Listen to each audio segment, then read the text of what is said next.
ನೇಪಾಳ ಪ್ರವಾಹದ ಸಾವಿನ ಸಂಖ್ಯೆ ಕ್ಷಣ ಕ್ಷಣಕ್ಕೂ ಏರಿಕೆ. 450 ಮೃತದೇಹ ಪತ್ತೆ, ಸಾವಿರಾರು ಜನ ನಾಪತ್ತೆ, 300ಕ್ಕೂ ಹೆಚ್ಚು ಭಾರತೀಯರು ಕಣ್ಮರೆ.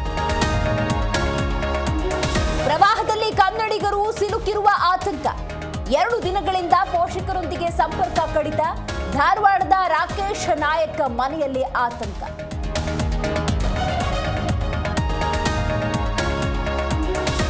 ನನಗೆ ಅಧಿಕಾರ ಕೊಟ್ರೆ ಕೆಪಿಎಸ್ಸಿ ಕೆಎಟಿ ರದ್ದು ಮಾಡ್ತೇನೆ. ಜ್ಞಾನೇಂದ್ರ ಬಗ್ಗೆ ಗೃಹ ಸಚಿವರು ಉಲ್ಟಾ ಹೊಡಿತಾರೆ.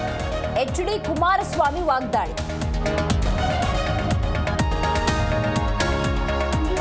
ಧಾರವಾಡ ಜಿಲ್ಲೆಗೆ ವಿನಯ್ ಕುಲಕರ್ಣಿ ಎಂಟ್ರಿ. ಮುರುಘಾ ಮಠದಲ್ಲಿ ವಿಶೇಷ ಪೂಜೆ. ಕೈ ನಾಯಕನಿಗೆ ಪತ್ನಿ ಮಕ್ಕಳು ಸಾಥ್.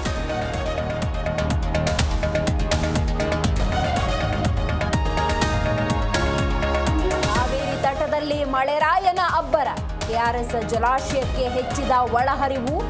110 ಅಡಿಗೆ ಏರಿಕೆಯಾದ ಡ್ಯಾಂ ನೀರಿನ ಮಟ್ಟ.